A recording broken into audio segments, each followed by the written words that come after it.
Então, muito bom dia. Antes de mais, eu gostaria de agradecer o convite para estar aqui nesta manhã em que se está a fazer história em Portugal, em que se fala sobre escolas felizes, numa altura em que no mundo se vivem acontecimentos não tão felizes. Esperemos que nós consigamos aqui transmitir um pouco de felicidade e trazer um pouco daquilo que as escolas já vão fazendo e desenvolvendo aqui em Portugal.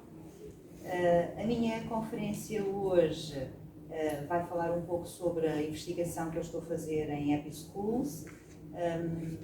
Foi realizado um questionário online e divulgado em diversas escolas. Eu vou-vos trazer alguns resultados, não da totalidade desse questionário, mas de uma parte, e que, de certa forma, foi muito interessante ouvir as comunicações aqui na abertura, porque acaba por dar a resposta àquilo que foi dito, não é? Algumas palavras que ficaram aqui no ar, cooperação, a trabalhar juntos, tudo isso o terreno nos trouxe, ou seja, uma comprovação, no fundo, do que foi dito aqui esta manhã. Está a ser dito também pelos professores, pelos alunos, pelos encarregados de educação, pelos funcionários auxiliares que às vezes ficam tão esquecidos nas escolas e que são tão importantes porque passam tantas horas com os nossos filhos, não é? Então, eu acredito plenamente de que é possível nós tornarmos as escolas muito mais felizes desde que acautelemos as pessoas. As escolas não são só espaços físicos muito bonitos, sabemos, com obras que receberam, muitas delas, são espaços físicos e sim, mas com gente dentro. Então, há que cautelar as nossas pessoas. E porquê? Porque, no fundo, são microcosmos, não é? Porque proliferam diversos tipos de pessoas, com diversas experiências de vida, culturas diferentes, com expectativas de vida diferentes, sonhos diferentes. Portanto, há que ter uma intervenção que acautele todo este tipo de pessoas que encontramos, não só a nível dos profissionais, mas dos próprios alunos também e da família, da comunidade em geral, que no fundo também contribui ou não para que uma escola seja mais ou menos feliz. Então, dizem-nos os relatórios mundiais de felicidade que cada vez mais a felicidade deve ser encarada como algo estratégico, ou seja, como uma política no fundo, não é? Portanto, ter a felicidade como a finalidade máxima daquilo que se faz pelas pessoas, da política, não é? Da forma de gerir os países, é muito importante, não é? Portanto, vamos ter mais ou menos pessoas felizes mediante se nós temos uma estratégia, uma cultura nas organizações, por exemplo, ou nas escolas também, uma responsabilidade social que pense isto da felicidade nas instituições em geral. Há, por exemplo, um relatório da felicidade de 2015 que diz mesmo que é necessário ter um código de bem-estar e felicidade nas escolas, um código que deve gerir a intervenção dos profissionais, mas também a conduta de quem estuda nessas escolas.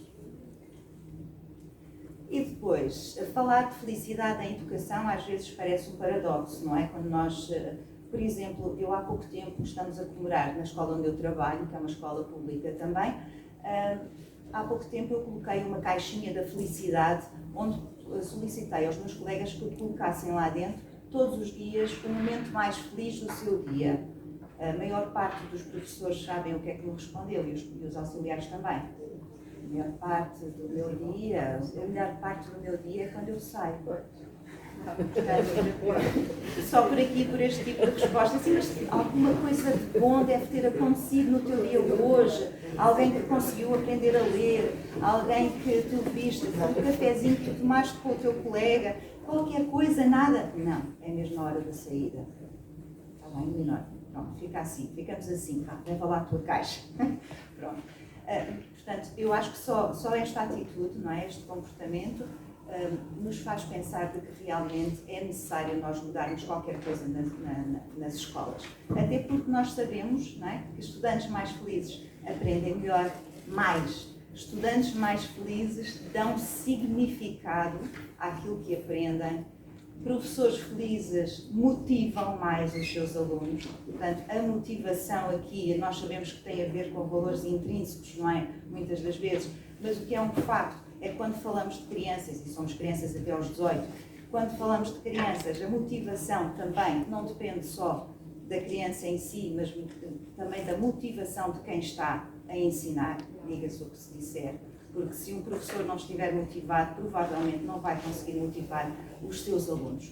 Então, diz-nos esta autora que a felicidade deve ser um objetivo da educação e uma boa educação deve contribuir significativamente para a felicidade pessoal, mas também coletiva. Foi falado muito aqui esta manhã na questão, não é, da comunidade, porque não se aprende sozinho, não é? Aprende-se em comunidade.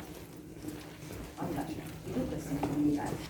Temos algumas diretrizes, como por exemplo os Objetivos do Desenvolvimento Sustentável, nomeadamente esta missão 4.7, que é muito importante e que nos dá esta perspectiva global do mundo, portanto, através de uma educação que seja formal, nas escolas, mas também não formal, e isto é muito pedido já através dos projetos, portanto, há outra forma de educar que não é só através das disciplinas, só esta palavra assusta um bocado, não é? Uma disciplina, temos que ter disciplina para aprender, eu prefiro chamar conteúdos, através dos conteúdos formais e não formais. Portanto, temos que ter escolas preparadas para intervir nestes dois níveis.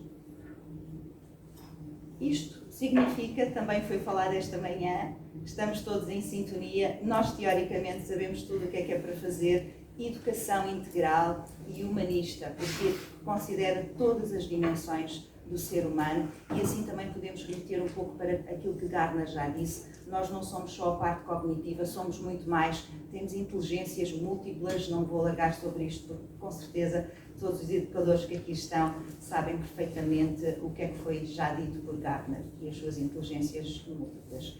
Chegamos então a Bangkok, à Unesco de Bangkok, que pensou este projeto que eu acho super inovador, por isso estou a fazer um doutoramento sobre ele, que é sobre o bem-estar e a felicidade em 30 escolas do Oriente. Foi assim que tudo começou, que se fez um estudo e chegou-se à conclusão que para as pessoas serem felizes nas escolas necessitamos de 3 grandes categorias, ou seja, intervir em 3 grandes categorias, nas pessoas, lá está, nos processos e também a nível dos espaços. Mas espaços aqui, veja-se não só como espaço físico, mas também o espaço percebido, não é? O ambiente percebido, não é? Como é que eu me sinto dentro do próprio espaço.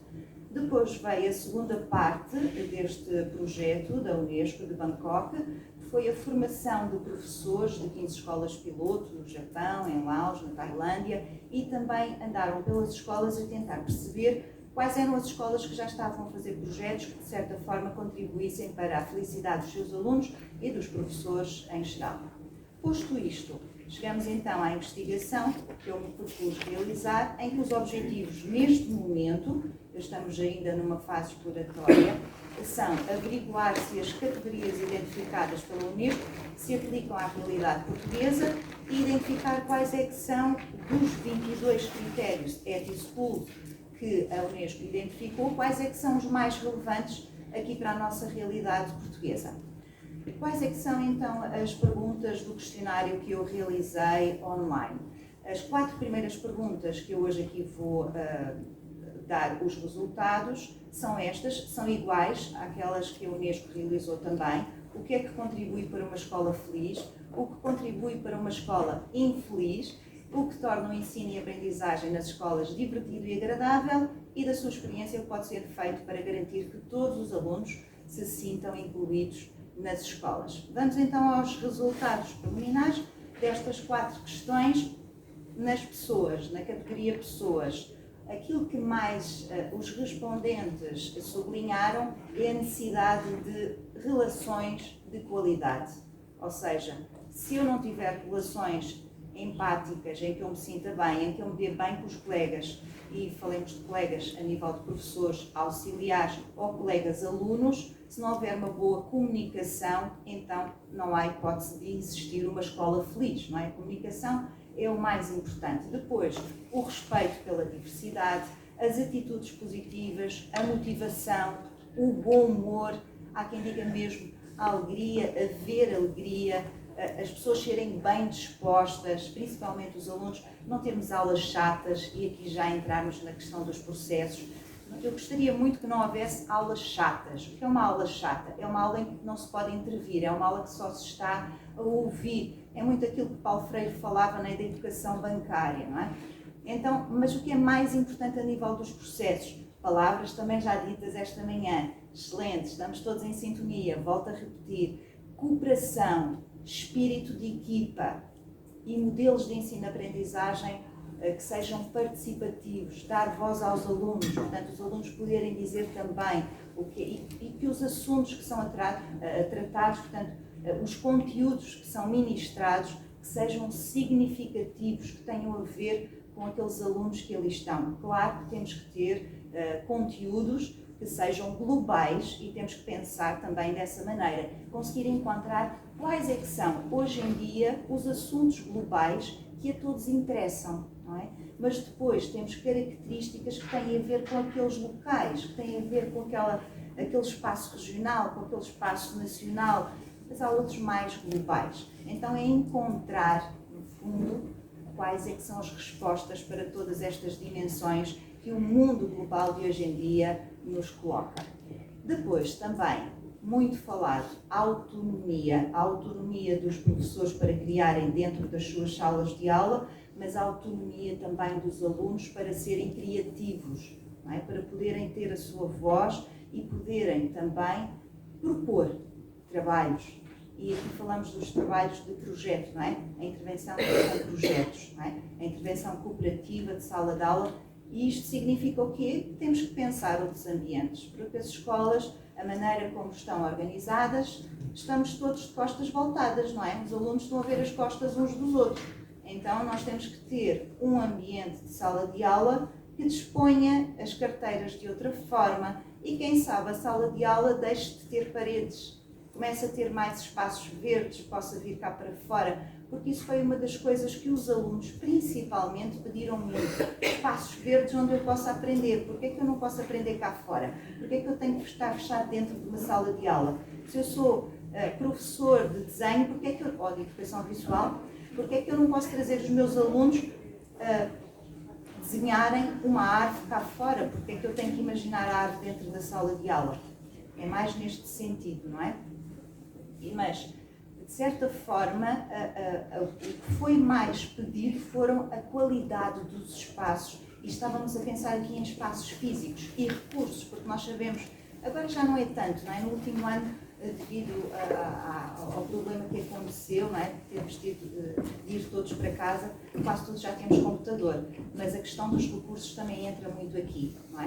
A falta de computadores, nós sabemos que muitos professores até para, quando vão corrigir os testes, têm que ter a sua própria caneta vermelha, não é? Portanto, não é a escola que lhes fornece, portanto, a falta de recursos que existe. Trouxe também algumas frases das pessoas que responderam a estes inquéritos, alguns exemplos. Por exemplo, um encarregado de educação que diz que é preciso existir alunos e professores motivados. A palavra motivação surgiu muitas vezes. Professores simpáticos e amigos dos alunos, isto diz um aluno. E funcionários também amigos dos alunos, até porque os funcionários passam muito tempo com eles, não é? Portanto, quase que são família. Depois, dialogar com os jovens, ser empático, com docentes e auxiliares. Isto diz-nos um professor. Outro professor que nos diz valorização das vivências e culturas dos alunos, partir, portanto, das suas vivências, daquilo que eles trazem de casa. A nível dos processos, cooperação, a palavra mais ouvida, ou melhor, que eu mais li quando fui tratar os dados. Cooperação entre pares, interdisciplinaridade, portanto, os professores trabalharem em conjunto.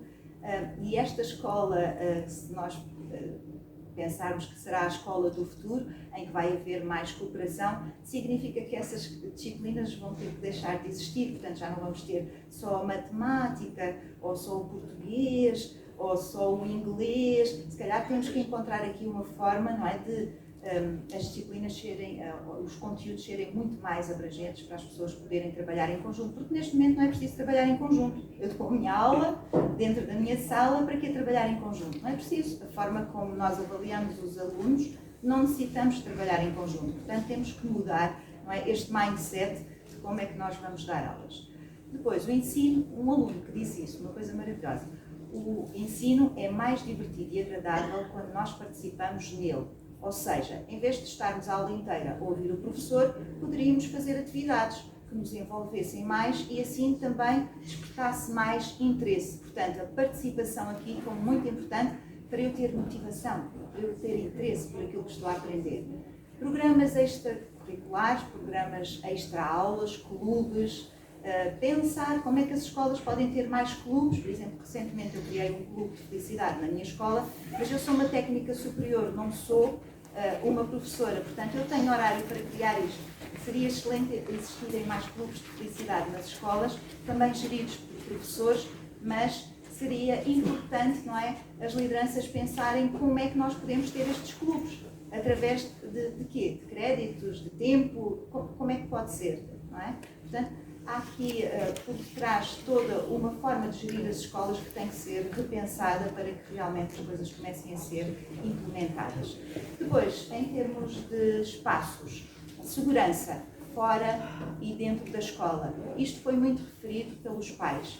Para os pais, para os encarregados de educação, é muito importante a questão da segurança, que os filhos estejam seguros, eles passam muitas horas na escola, portanto deixar um filho na escola e sentir que ele está em segurança é para os pais muitíssimo importante. Depois é também importante direções que apoiem os docentes, que realmente estejam abertas, não é, à criatividade dos docentes, mas também que apoiem os alunos, que apoiem as associações de estudantes e que existam espaços para conviver, espaços que não sejam só dentro da própria escola, mas espaços ao ar livre, espaços verdes. Portanto, estamos aqui a imaginar uma outra escola, não é? Mas de qualquer maneira nós vamos ter que fazer a escola com aquilo que existe neste momento. Como é que nós podemos adaptar os espaços que temos a uma nova realidade? Portanto, no fundo eu venho aqui deixar questões, não venho deixar soluções, porque eu acredito que as soluções são as próprias escolas, as próprias equipas que vão encontrar as suas respostas e mediante a escola que se tem, as pessoas que se têm, os espaços que se têm, é que se vão encontrar respostas que provavelmente vão ser diferentes de escola para escola. Não vamos ter respostas iguais. E eu acho que isso também é fantástico, porque assim aprendemos uns com os outros. Não podemos fazer igual em todas as escolas. Podemos ter alguns modelos, algumas diretrizes, mas de certeza que vamos fazer diferente, vamos ter processos diferentes, vamos ter coisas diferentes. Relativamente então agora, passando a outra fase, isto foi a fase das perguntas, não é? A parte do questionário em que as pessoas responderam a questões abertas. Agora passando a questões fechadas, o que é que eu fiz? Coloquei os 22 critérios e os respondentes tinham que escolher aqueles que para eles eram mais importantes.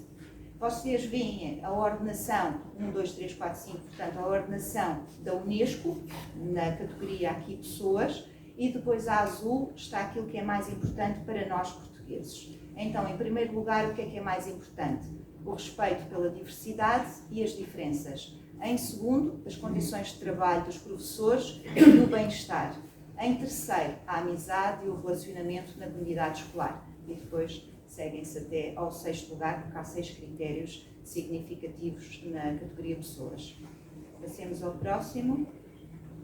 Nos processos está também a ordenação aqui do que é mais importante para as escolas do Oriente e para nós. O que é mais importante? Então, a liberdade, a criatividade e o envolvimento do aluno. Portanto, os tais processos que sejam participativos, a liberdade de criação, de conteúdos e tudo mais.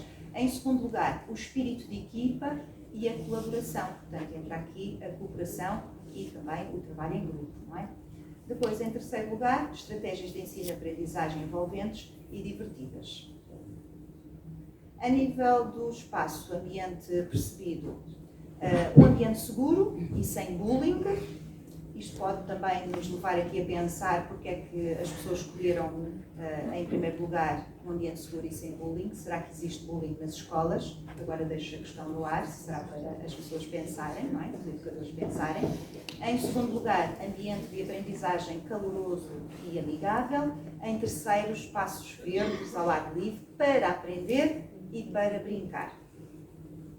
Agora vamos fazer uma comparação entre as questões que as pessoas responderam de resposta aberta e os critérios identificados. E como podem ver, há aqui uma coincidência, portanto, atitudes e atributos positivos, sai fora dos critérios da resposta fechada, mas encontramos a amizade, os relacionamentos na comunidade escolar em ambos e também o respeito pela diversidade e as diferenças.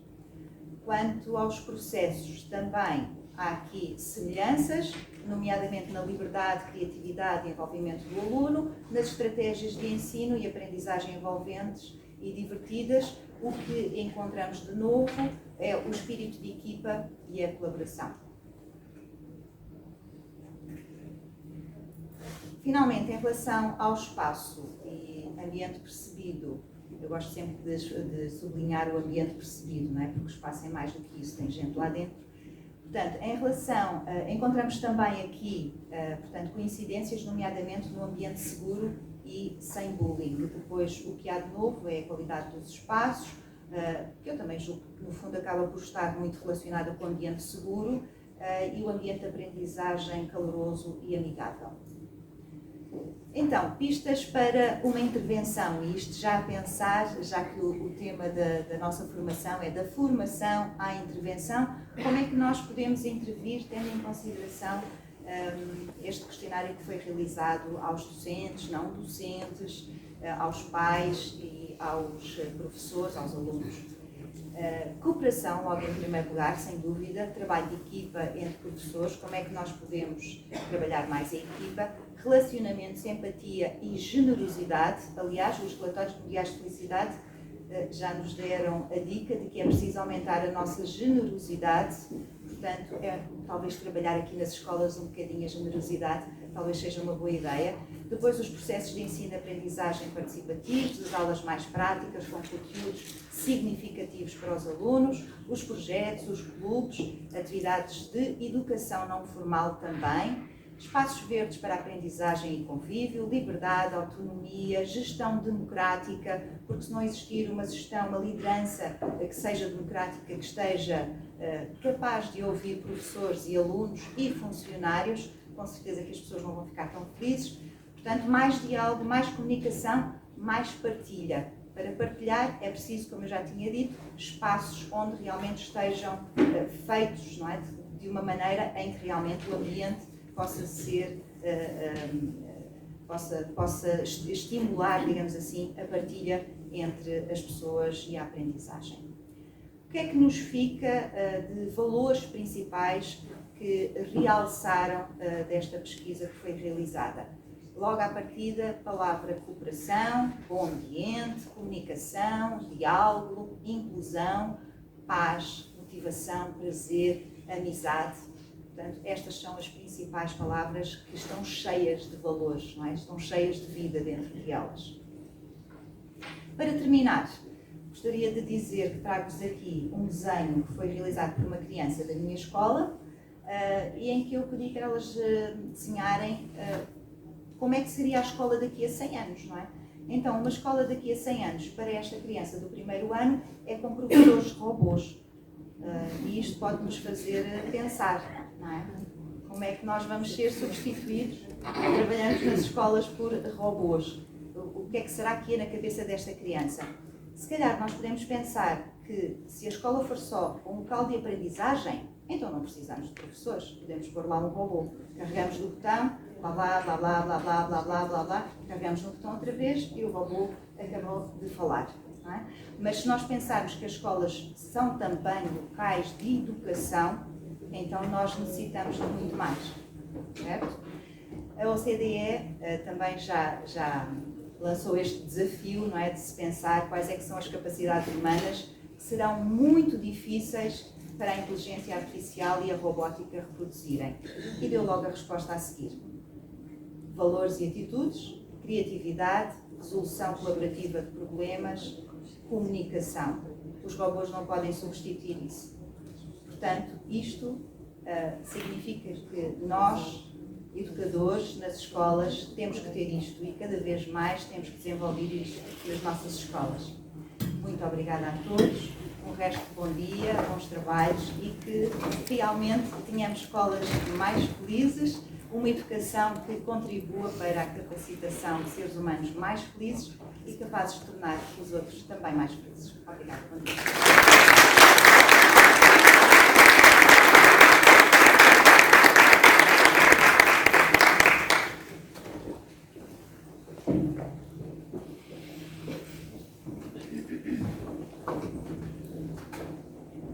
Um agradecimento especial à mestra Aida Viegas, da Universidade Aberta. Muito obrigado por ter partilhado connosco estes resultados tão importantes.